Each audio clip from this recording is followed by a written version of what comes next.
To join her, Renee Appelle, the SVP of Global Partnerships and Strategy at Vox Media, and Emily Ketchen, who is the Global VP and Chief Marketing Officer, Intelligence Device Group for Lenovo. Thank you, everybody.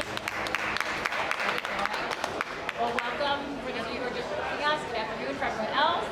We're really excited to be here today. As shared, I'm Renee Appelle, Head of Partnerships globally for Vox Media. For those of you who may not be as familiar with Vox Media, we're the third largest digital media company. We're home of brands that you're probably more familiar with, like Eater and SB Nation, The Verge. Kara Swisher is one of our talents, who, if you were here a little earlier, was just on stage with us as well. So lots of great content, lots of really great company, and I'm thrilled to be joined by the incomparable Emily Ketchen. As you heard, she's the SVP and CMO of Lenovo's Intelligent Devices Group and International Markets, so lots to cover. Emily has a broad list of accomplishments, so I'm going to spend a few seconds bragging about her, and then we can get into the conversation. She's an active member of an impressive amount of influential groups, including Outward Bound California, Forbes Communication Councils, Fortune's Most Powerful Women Committee, Wall Street Journal CMO Network, and there's like 6 more on here, so she's very busy. And in that time, she's had 30 years of marketing and has established herself as a true expert in a ton of areas, including multi-level marketing, brand reframing, growth leadership, and all very much on a global scale, which obviously as a global festival we can all appreciate. Emily's been defining the accountability for the Lenovo's Devices Intelligent Group and the international markets for the growth, not only of the Lenovo brand, but obviously our expansion worldwide. So clearly a mouthful. And very impressive indeed. There's a ton of accomplishments that we just went through, but Emily started her career primarily on the agency side, has had a ton of brand experience. Can you tell the room a little bit about what that's like to sort of have that full funnel in the way that you approach marketing? Yeah, absolutely. So first of all, thank you very much, Renee. That was really a lot, and there will be no quiz afterwards. That was crazy town. Thank you so much. Makes me feel very, very humble in your presence, but thank you for that. So what is it like to be on the agency side versus on the client side? Early in my career, I worked for a woman who was primarily an agency person. And I had not yet stepped into an agency. And she said, I think it's going to be very important for you to work in an agency so you understand what happens on the other side, so to speak. And so that you have a real view into how marketing truly happens. So as we would say, how the sausage is made.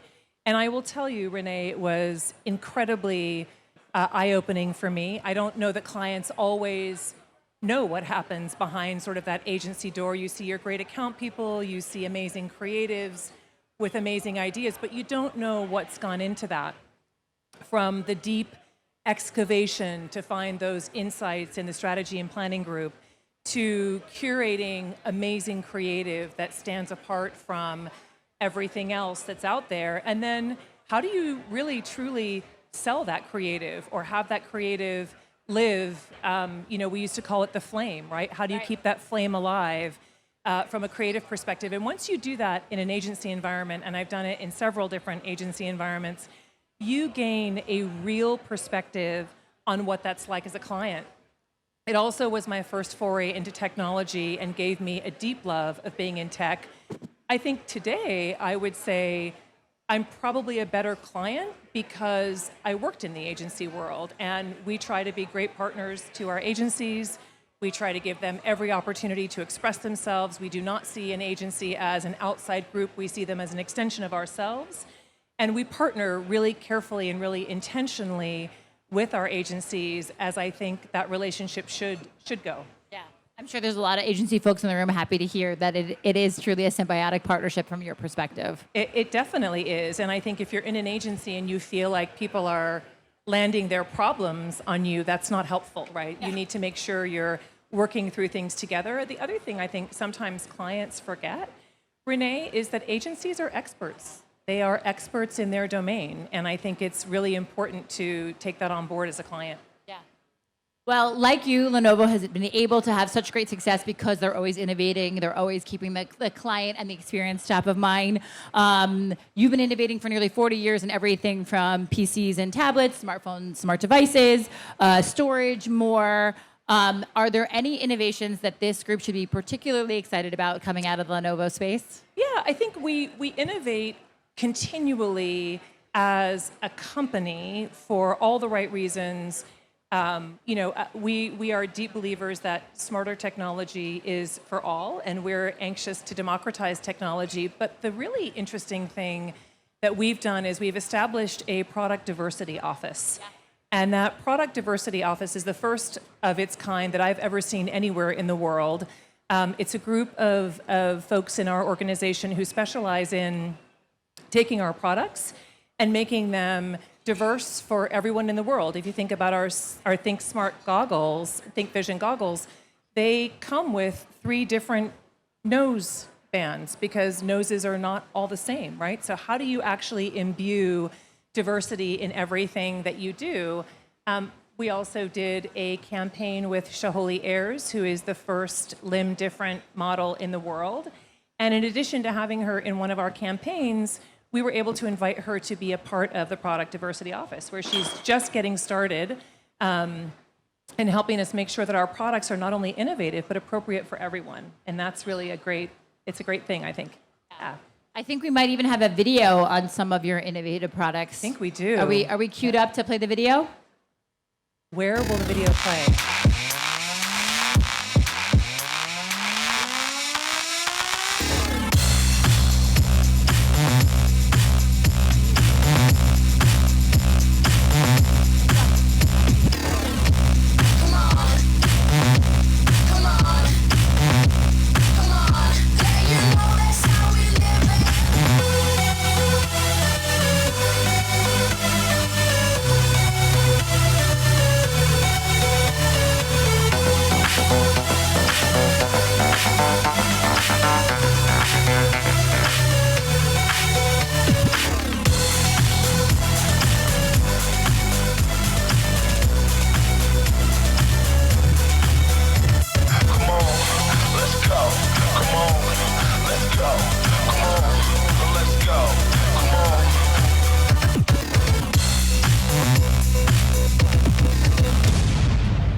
Everyone loves a good hype break, so that was an amazing video. And I think some of the innovation that you were talking about earlier may have debuted at conferences like CES, and obviously all of us are here at Cannes. Some may argue that this is the new sort of office, right? That we commune around these kind of tentpole events, and that a lot of people more and more are working from home.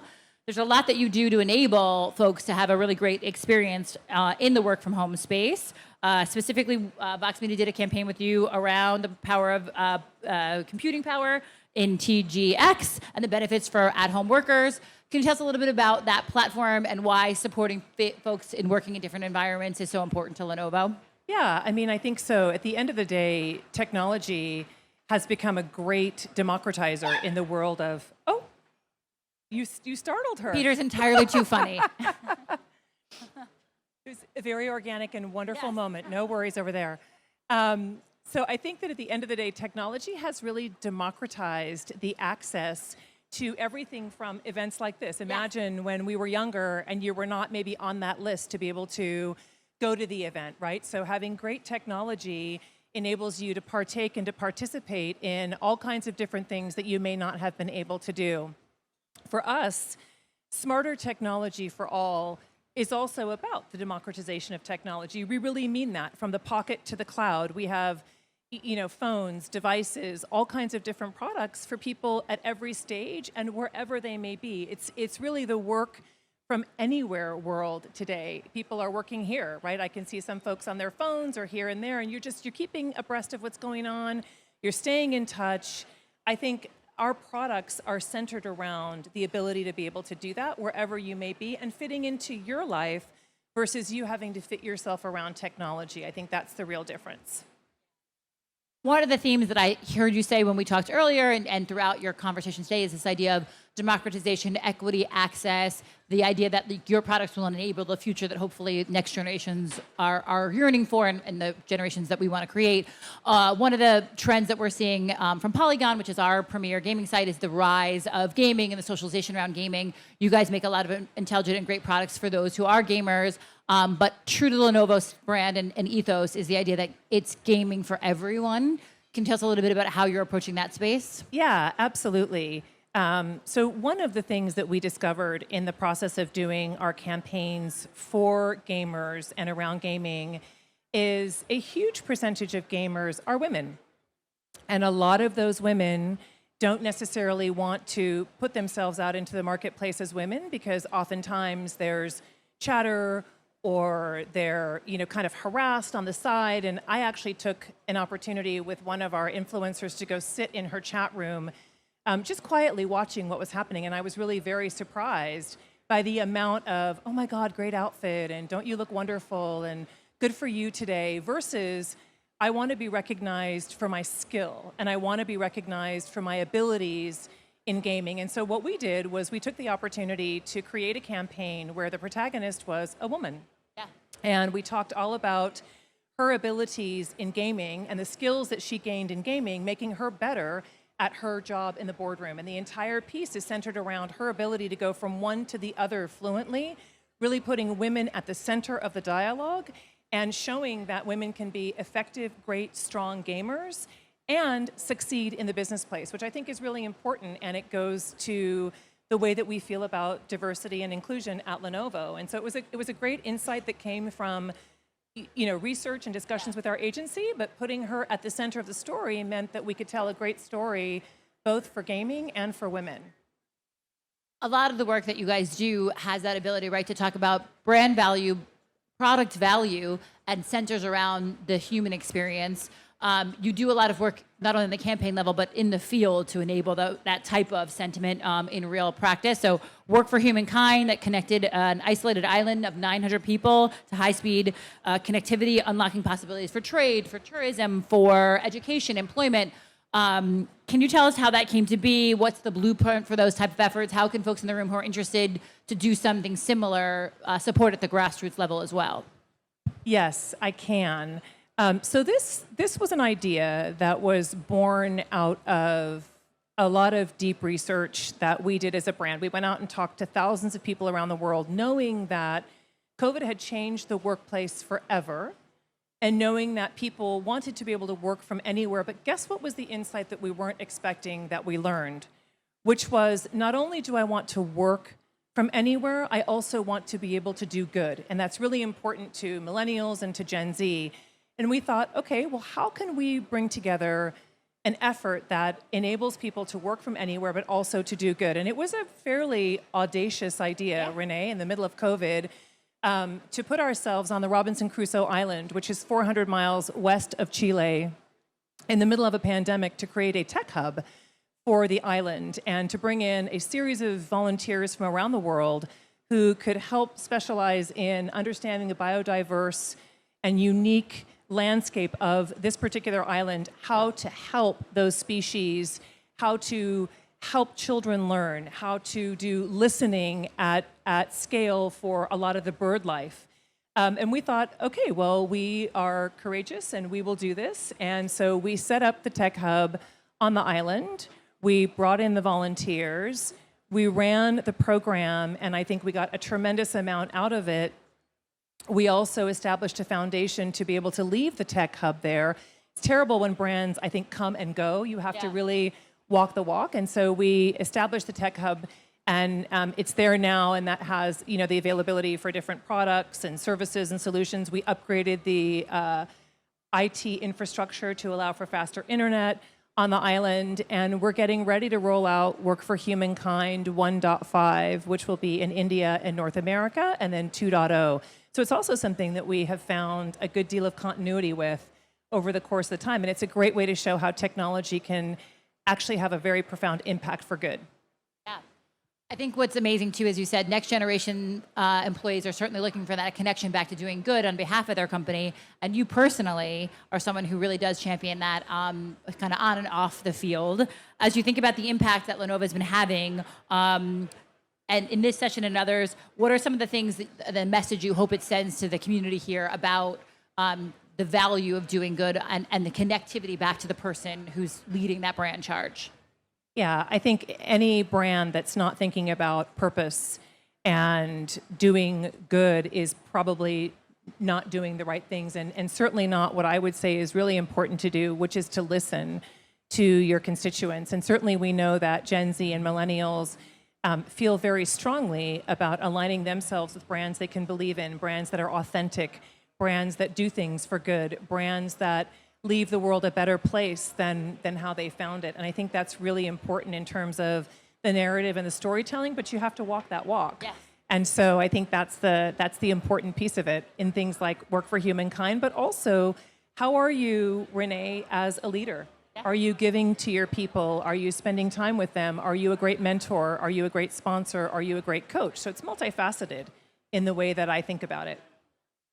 We just did a session with Kara back at our apartment before this, and a lot of the brands were asking her how to sort of find their purpose, right, or define their purpose. And one of the recommendations she made was like, find it, define it, and stick with it. So like, obviously she gave some examples of brands who've had challenges in recent news cycles with that, but she said, and I'm sure it's advice that you guys would all possibly agree with, is the idea that it really is important that once you've found a platform, that you stay with that platform, that you don't come to an island and leave, when the commercial is done being shot. So it's really great for you to stay consistent with that message and to carry it, as you said, not only in the way that you connect with consumers, but the way that you treat your employees and the way that the company is run. Walking the walk and then talking the talk as a line of succession is an important one. You personally, speaking of Kara and succession, got that in there as well. You personally are involved in the nonprofit space. As we said, opened with you're on the board of Outward Bound California. How has that experience been so far, and what does that shape you as you think about leadership and the qualities that it takes for today's leaders to sort of succeed in modern business? Yeah, the Outward Bound story goes a long way back for me. When I was in high school, we were required to take this course to be able to graduate. And you had two choices. You could do Death Valley in April, or you could go to Yosemite in the summertime. So I spent 28 days out in the Yosemite mountains with a patrol of, I think, 5 men and 5 women. And it was truly, truly life-changing for me. I think Outward Bound can be perceived as a very physical set of endeavors. 28 days, you have nothing but your pack on your back and you're out under a tent. But the end game is actually really, really here. And it's all about mental strength and developing great leaders. And so my experience was seminal. It actually changed my life in terms of how things went for me in high school. But the great opportunity there, Renee, has been to be able to be part of the board of OBCA. I just joined in March, and so I'm relatively a newbie, and I'm a freshman board member on their terms, which is all good, right? We all start somewhere, which I think is very good. And I'm loving it. I'm loving all the different elements. Is when you're on a board, you're thinking about very different things than when you're in your day job. And so that's been very good for me in terms of pressing me and pushing me forward. And it's a great organization that's had a fair bit of challenge with the weather in California, which seems to go from one extreme to the other. But yeah, it's been a great experience so far. I've got one more question for Emily, and then we're going to open it up to the floor. So for those of you who are thinking about your questions, get them ready now, because I only have one more to ask Emily. Emily, a lot of what we talked about today was the innovations in your product, the way that your company has used the platform to sort of create good in the world. As you leave the folks here at Cannes, any advice on how their brands might use their similar functionalities, or how you're able to use Lenovo's sort of tech platform to inspire and to engage the consumer in what your brand message is? Yeah, I mean, I think our brand message around smarter technology for all is just that. It's about democratization of technology for everyone, that everybody has the right and the ability to be able to use technology and to use it for good. Insofar as your personal brand, I think the things that come to mind that are super important, in addition to being authentic, be clearly who you are. What I would say sometimes is underestimated is the role of empathy and kindness. And I think it's super, super important to spend time with people who will give to you in the way that you will give to them, but to be kind and to be very thoughtful and to create those relationships that last over decades, right? There's someone here in the room who I worked with years ago who I still hold in incredibly high esteem, and it's because we're friends, and it's because it came from a common place of gratitude and understanding, and those are super important pieces of your brand. People won't remember necessarily all the pieces of who you are, but as Maya Angelou said famously, they will remember how you made them feel. And I would say, as you think about your brand, think about that every day. One of the things I remember from prepping for this conversation was how great Emily made us and everyone who was a part of that conversation feel. So it's not just, you definitely walk the walk in addition to talking the talk. So thank you for your empathy. Thank you for your leadership style. We have time for 2 questions, I think, from the audience. So if anyone is interested, I think we've got a mic for you. We've got 2 mics coming.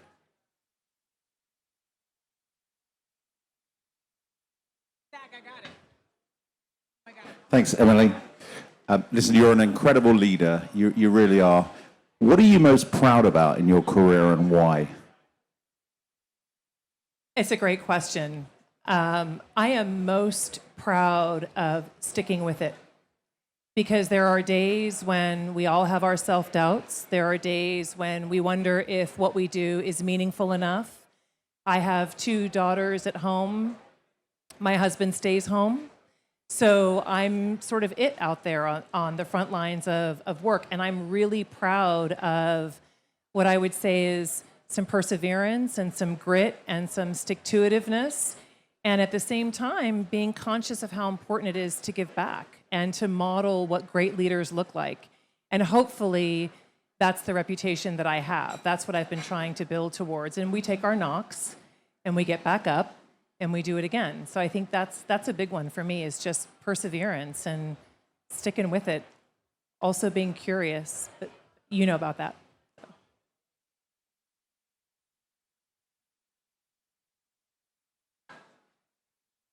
I just wanted to go back to when you're talking about keeping the flame alive and keeping the messages going. I think that's a bit easier said than done. Like, what are the hardest challenges you find with that? Is it coming up with the concept? Is it creating the content, distributing it on the right channels, the right content for the right channels? Could you elaborate on that part, please? Yeah, I'd love to elaborate on that. I think it's actually even before that. Creativity, I think, is one of the most important things that this business is all about, and it's also really, really subjective. And so in the context of keeping the flame alive, the hardest part, I think, is curating people's opinions of the creative. It's really hard, and you've heard the expression, a great idea can die a death of 1,000 cuts, because I want you to tweak this and then maybe if we just did that, or if you took those 2 ideas and put them together. How many times have you heard that in the creative world, right? Oh, I love them both. So I think you have to be really disciplined and really thoughtful about who you share those creative ideas with at the initial stages. I'm a big believer that there can be strength in testing against your target audience. I also think that when a great idea makes me really uncomfortable, I know we're onto something. And so you have to be courageous as a marketer when the creative team has something that's really, really powerful, and pay attention to how that makes you feel. And it generally, for me, if it makes me, then I know it's going to be great. Not because it's great for me, but because it's great for our target audience, which is the key. And then you have to protect that idea. You put your hands around that flame and you hold it all the way. For sure, easier said than done.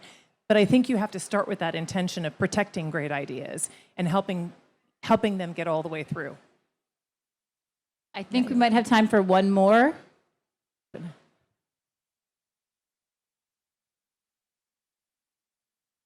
Hi, thank you so much for the talk. Building on what you just said, what is an example in your career where you really had to be brave, like that big, brave moment that really panned out? I would say Work for Humankind was one of those moments that we really held hands. When I first saw the idea from the agency team, I just, my eyebrows just went, woo, straight up. I was like, woo?